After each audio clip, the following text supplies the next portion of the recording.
Hola, ¿cómo están? Un cordial saludo para todos. Mi nombre es Federico Arenas García, yo soy psicólogo, soy especialista en pedagogía y docencia. Vengo trabajando hace muchísimos años con población en condición de discapacidad desde diferentes contextos, desde el contexto clínico, desde el contexto educativo, desde el contexto social y desde el contexto laboral. Eh, para que me conozcan un poco, yo inicié siempre trabajando en procesos de rehabilitación para personas en condición de discapacidad desde los 2 años hasta la vejez, por diferentes diagnósticos como el autismo, como el Asperger, como la parálisis cerebral o diferentes condiciones debido por ejemplo, accidentes, traumas craneoencefálicos, amputaciones de piernas, entonces de brazos. Entonces, cuando se daban estas situaciones, pues yo desde la parte clínica y no solo desde la parte de psicología se hacía un proceso de rehabilitación, sino que también con un equipo interdisciplinario con terapeutas ocupacionales, con fonoaudiólogos, con fisioterapeutas, en donde intentábamos generar todos los recursos necesarios para que esta persona pudiera tener un proceso de rehabilitación integral. Em, a medida de que yo fui trabajando en este contexto, a medida en el que fui indagando un poco más y que me empecé a dar cuenta de diferentes cosas, eh, analicé y entendí que un proceso de rehabilitación integral desde la parte clínica nunca va a ser supremamente eficiente y efectivo si todos los demás contextos no están articulados. ¿Eso qué quiere decir? A mí no me sirve con mi equipo interdisciplinario hacer un proceso de rehabilitación desde lo clínico muy bueno si en la parte educativa no se está haciendo, si en la parte laboral no se están promoviendo las estrategias para que la persona pueda aportar de manera significativa, si en el contexto social nos encontramos con muchísimas personas excluyentes, eh, y así sucesivamente.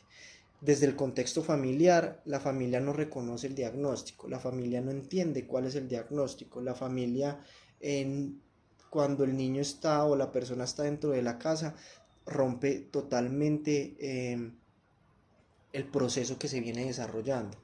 Entonces yo decía, no es suficiente desde lo clínico para poder realizar un proceso de rehabilitación con la persona en condición de discapacidad y mucho menos realizar un proceso de inclusión, porque yo puedo tener desde lo clínico las herramientas para hacer un proceso de inclusión con determinada persona, pero eso tiene que estar totalmente articulado con las demás para que ese proceso de inclusión se dé de una manera eficiente. Y no solo para que el proceso de inclusión se dé, sino que para que la persona aprenda. Entonces, precisamente, eso es lo que vamos a hacer el día de hoy. Yo no me les voy a sentar acá, yo no les voy a decir qué es la discapacidad, qué es la inclusión, qué es un proceso de rehabilitación, etcétera, etcétera, etcétera, porque creo que ustedes también tienen conocimientos.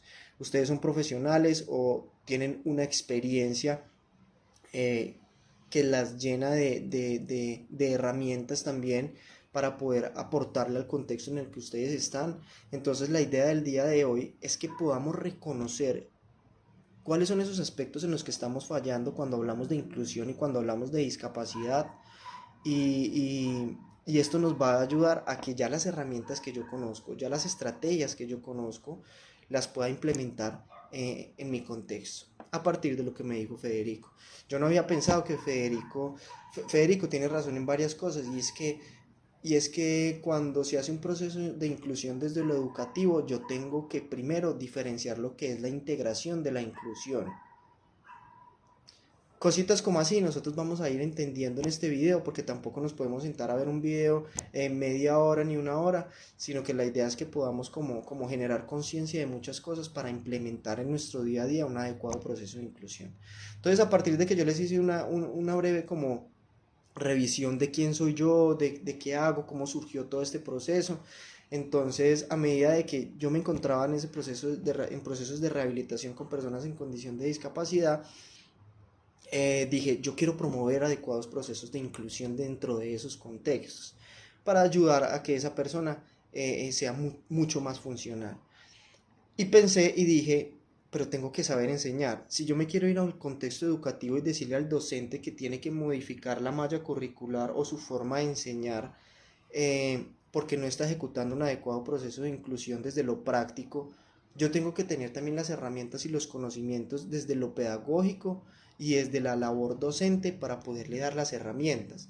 Entonces yo dije, me voy a especializar en pedagogía y docencia universitaria. ¿Por qué en docencia universitaria? Porque dije, eso me puede dar el camino a mí para hacer un adecuado proceso de inclusión desde lo laboral. Entonces, más desde la educación superior, pero pudiendo abarcar un poco de la pedagogía, me iba a llenar como de esas herramientas necesarias para poder hacer lo que hoy estoy haciendo en el día a día. Entonces, ¿qué es lo que vamos a hacer el día de hoy? Ya cuando ustedes reconocen de dónde vengo yo y cuál es como un poco mi formación y mi forma de pensar frente a estos procesos. Lo primero, tenemos que tocar la inclusión. Después tenemos que tocar lo que es la discapacidad como tal. Posteriormente vamos a tocar los 4 contextos en donde se debe realizar un proceso de inclusión. Entonces, desde el contexto familiar, desde el contexto laboral, desde el contexto educativo y desde el contexto social. No podemos abarcar solo un proceso de inclusión desde determinado contexto porque nosotros como seres humanos somos seres sociales que establecemos una interacción con todo el contexto, con todas las personas diferentes, de diferentes edades, nos transmiten a nosotros conocimientos y nosotros le transmitimos a ellos también. Entonces, nosotros vamos a abarcar esos 4 contextos en donde yo les voy a mencionar qué debemos tener presente dentro de esos contextos para realizar un adecuado proceso de inclusión. Entonces, vamos a iniciar. Primero, yo como docente, yo como trabajador en determinado contexto, para poder realizar un adecuado proceso de inclusión, debo entender qué es la inclusión. Y como se los dije al principio, yo no puedo hacer un proceso adecuado de inclusión si lo sigo diferenciando de la integración. ¿Eso qué quiere decir? Yo tengo 10 estudiantes en mi aula de clase y esos 10 estudiantes tienen autismo. Desde lo legal me dicen que mi institución educativa tiene que ser inclusiva, pero a mí nadie me enseña cómo la institución educativa va a hacer que sea inclusiva. Entonces me llegan a mí como docente los 10 estudiantes, yo lo primero que hago es seguir con mi forma de enseñar con los estudiantes que tengo y como tengo unos nuevos que no sé manejar, lo primero que hago es ponerlos en una esquina. Esos estudiantes llegan a una esquina y los pongo a pintar o empiezo a hacer unas guías que me dieron para hacer el adecuado proceso de inclusión. Si nos damos cuenta, en ese momento, ¿yo qué estoy haciendo? ¿Estoy haciendo un proceso de inclusión o estoy haciendo un proceso de integración? Si empezamos a analizar las situaciones que se están presentando, cuando yo hablo de inclusión, eso quiere decir que yo hago partícipe a la persona de un grupo de manera activa para poder responder determinado objetivo que yo me haya planteado. Y cuando hablamos de integración, esa persona hace parte del grupo, pero esa persona no hace parte del espacio, esa persona no está participando de manera activa, esa persona no tiene una función, esa persona no sabe cuál es el objetivo. Claramente no está siendo incluida dentro de un grupo de trabajo. Entonces, si yo como institución educativa me considero que soy una institución totalmente inclusiva, pero los estudiantes de inclusión están en la esquina de mi salón de clases, no estoy siendo inclusiva. Estoy integrando a unos estudiantes para que hagan parte de un contexto. Pero si yo de verdad soy inclusiva, yo cojo los estudiantes y les voy a dar un rol a cada uno para que podamos responder determinado objetivo. Entonces tengo un grupo de trabajo, obviamente yo tengo que modificar mi forma de enseñar porque yo no me puedo parar en un tablero, yo no puedo escribir como le escribo a cualquier estudiante, sino que ya entiendo que este estudiante tiene unas capacidades distintas. Y como tiene unas capacidades distintas, yo le tengo que enseñar a él cómo aportar en este contexto en el que se encuentra. Entonces, llamo a mis estudiantes que tienen condición de discapacidad y les voy a decir que van a participar de manera activa dentro del contexto en el que estemos. ¿Cómo lo podemos hacer? Ayúdame a organizar las sillas que acá se van a sentar los compañeros. Tú vas a ser el monitor de la clase y necesito que cada vez que nosotros necesitemos un lápiz, tú me lo pases.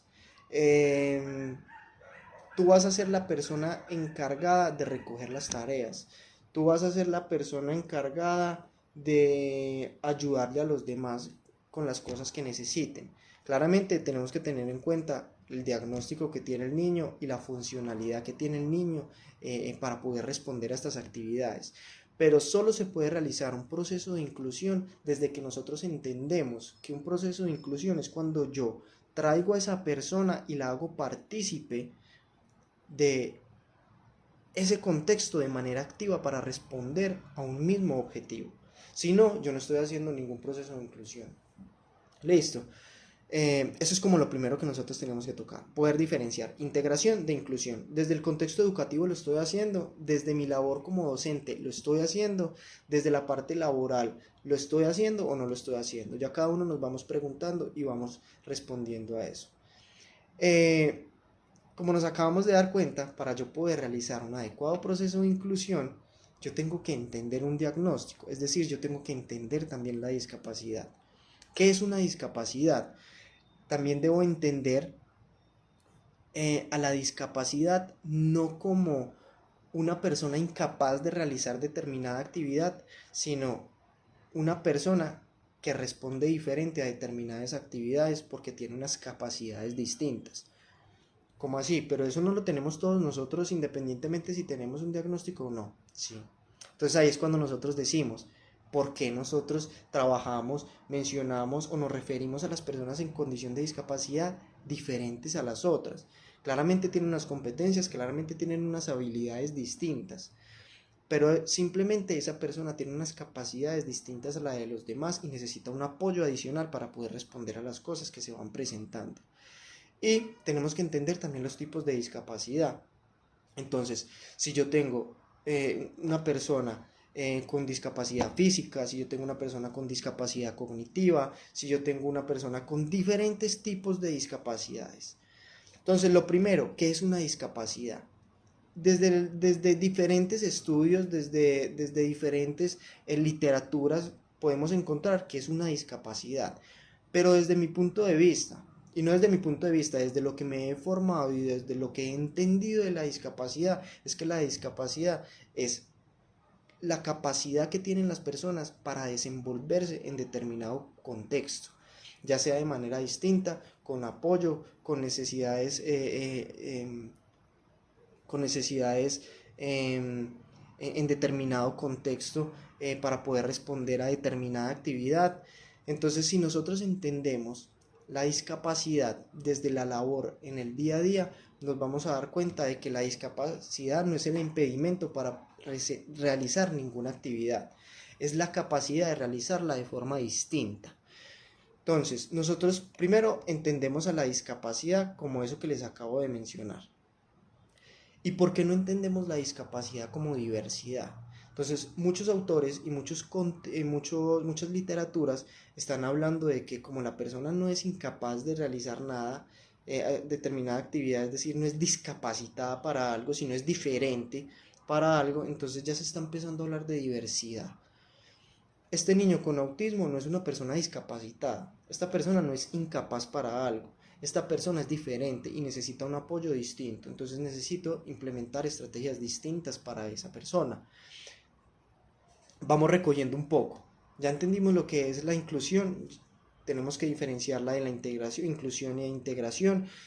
Cuando el niño o la persona participa de una manera activa en determinado contexto, estoy hablando de ese proceso de inclusión, pero para yo poder para yo poder incluir a esa persona en ese contexto, debo entender la discapacidad que tiene, debo entender qué tipo de discapacidad tiene, debo entender que no es discapacitada para algo, sino que es diferente, y tengo que entender en sí cómo se comporta esa persona a partir del tipo de discapacidad que tiene. Listo. Vayan recogiendo esas cositas para que puedan hacer también un proceso de autoconocimiento. Entonces, aquí vamos a tocar lo que son los diferentes contextos. Les voy a mencionar esos contextos y qué tenemos que tener nosotros en cuenta en ese contexto para poder realizar un adecuado proceso de inclusión. El primer contexto que yo voy a tocar es el contexto en el que todos estamos inmersos, y es el contexto social. ¿Por qué? Porque cuando nosotros nacemos, nosotros somos seres sociales e inmediatamente empezamos a establecer una relación con el otro. ¿Qué es el primer aspecto que nosotros vamos a tener en cuenta cuando hablamos de una inclusión a nivel social? Primero, nos encontramos con un contexto que no nos proporciona unas garantías y no nos proporciona estrategias para atender a una persona en condición de discapacidad.